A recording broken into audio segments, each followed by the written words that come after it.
Break के बाद बढ़ते हैं आगे। रूस के मॉस्को और सेंट पीटर्सबर्ग के बीच कल एक निजी विमान दुर्घटनाग्रस्त हो गया, जिसमें 10 लोगों की मौत हो गई।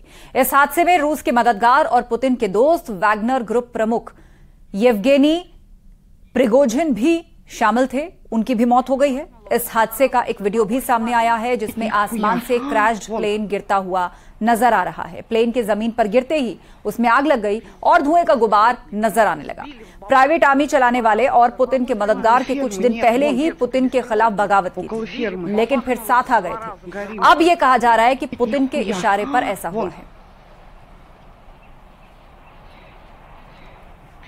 Не пойму, у фермы нет. Вон. Бабахнуло в 2 раза. Около фермы. बुलंदशहर के डिबाई क्षेत्र में पुलिस ने सरकारी दफ्तर से चोरी करने वाले गिरोह के 3 लोगों को गिरफ्तार किया। आरोपी में एक झोला छाप डॉक्टर भी शामिल है। चोरों के कब्जे से 3 फ्रिज, गैस सिलेंडर, पंखे, सोलर प्लेट समेत भारी मात्रा में चोरी का सामान बरामद किया गया है। चोर अभी तक स्कूल, कोर्ट, अस्पताल समेत 15 सरकारी दफ्तरों में चोरी की वारदात को अंजाम दे चुके हैं।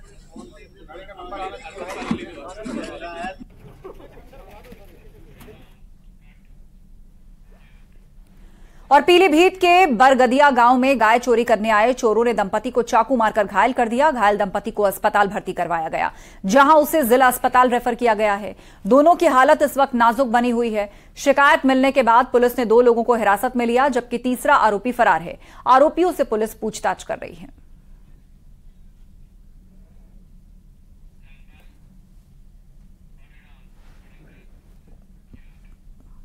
अयोध्या में रामलला के प्राण प्रतिष्ठा समारोह को लेकर जिला प्रशासन ने मंथन शुरू कर दिया है। 2024 के जनवरी महीने के तीसरे सप्ताह में रामलला का प्राण प्रतिष्ठा समारोह प्रस्तावित है, जिसमें प्रधानमंत्री नरेंद्र मोदी भी शामिल होंगे। प्रधानमंत्री नरेंद्र मोदी के शामिल होने को लेकर सुरक्षा के व्यापक इंतजाम किए जाएंगे।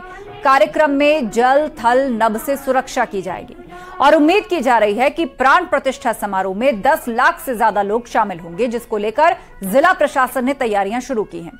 Commissioner Gaurav Dayal, IG Praveen Kumar, DM Nitish Kumar, SSP Rajkaran Nayyar और श्री राम जन्मभूमि तीर्थ क्षेत्र ट्रस्ट की ओर से महासचिव चंपत राय ने एक मैराथन बैठक की है।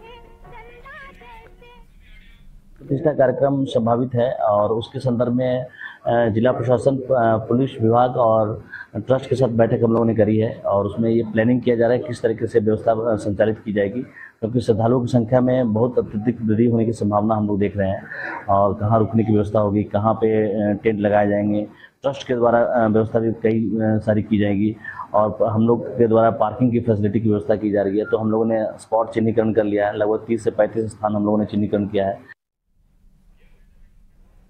और पीलीभीत में नशा तस्करों पर बड़ी कार्रवाई हुई है। एसपी ने सर्विलांस टीम और एसओजी टीम के साथ कार्रवाई की है। संयुक्त कार्रवाई में 4 लोगों को गिरफ्तार किया गया।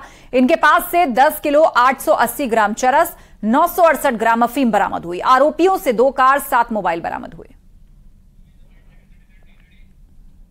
ये इसमें थाना सुनगढ़ी पुलिस, हमारी एसओजी पुलिस और एसटीएफ लखनऊ के द्वारा एक बड़ी सफलता हासिल की गई है, जिसमें कि 4 एनडीपीएस में जो माल है, जिसमें कि हमारे पास चरस और अफीम की स्मगलिंग करने वाली एक गैंग का पर्दाफाश किया गया है, जिसमें 4 लोग हम लोगों ने पकड़े और ये चारों का नेटवर्क जो है नेपाल से आगे बरेली और पंजाब तक इसमें इनका मिली पाया गया है कि यहाँ से लेकर आते हैं नेपाल से और आगे तक इसको सप्लाई करते हैं। और महाराजगंज में परिवहन विभाग से जुड़ी खबर सामने आई। सहायक संभागीय परिवहन अधिकारी और यात्री कर अधिकारी समेत 8 लोगों के खिलाफ भ्रष्टाचार का मुकदमा दर्ज कर उन्हें अरेस्ट किया गया है। आरोप है कि परिवहन अधिकारी ट्रकों और भारत नेपाल की सीमा से धार्मिक यात्रा पर जाने वाले यात्रियों से अवैध वसूली किया करते थे।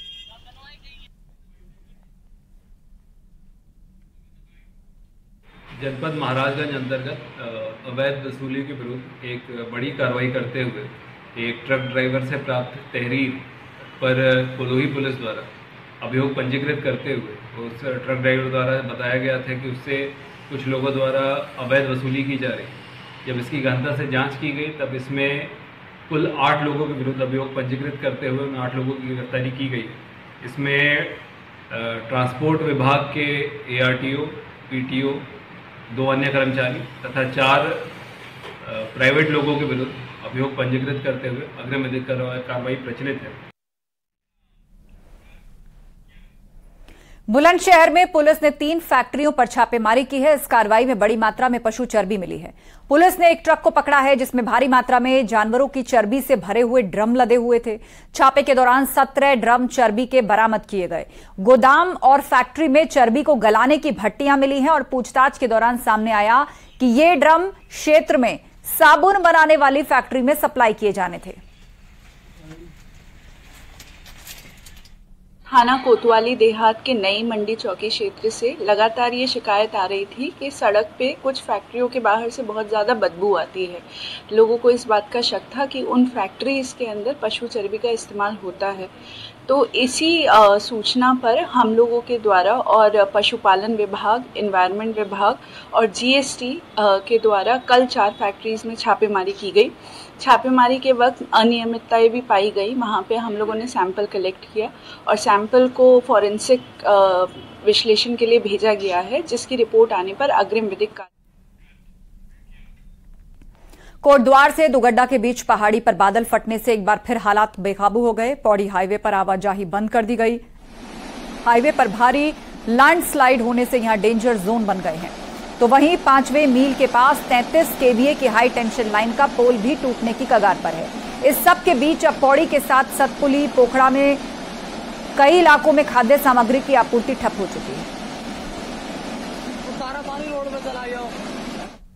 पौड़ी हाईवे पर कोटद्वार से दुगड्डा के बीच बादल फटने के बाद हालात खराब हो चुके हैं। इस समय हम मौजूद हैं 534 नेशनल हाईवे 534 पे दुगड्डा से कोटद्वार के बीच। यहाँ पे तस्वीरों में आप देख सकते हैं कि किस तरीके से जो बादल फटने के बाद के जो हालात है, जो पहाड़ी है वो दरकती हुई पूरी सड़क पर आ पहुंची है। बड़े बड़े बोल्डर्स आ गए हैं, मलबा आ गया है और नतीजा इसका रहा कि अब जो वाहनों की आवाजाही है वो पूरी तरह से रोक दी गई। यानी कि जो 2 व्हीलर हो, 4 व्हीलर हो या बड़े वाहन हो, इस पूरे रास्ते में नहीं चलेंगे। इसके अलावा बादल फटने के बाद जो सड़कें हैं वो जगह जगह ढह चुकी हैं और इसके अलावा जो लोग हैं, अब जो यात्री हैं, उनको दुगड्डा तक ही वाहन छोड़ रहे हैं। उसके बाद यात्री पैदल ही कोटद्वार को आ रहे हैं और जो कोटद्वार से जो जाने वाले जो यात्री है उनको पैदल ही दुगड्डा तक जाना पड़ रहा है। इसके अलावा जो पौड़ी हो, सतपुली हो, उसमें रसद जो सामग्री है उसके लिए खासा तौर पर लोगों को दिक्कतों का सामना करना पड़ रहा है।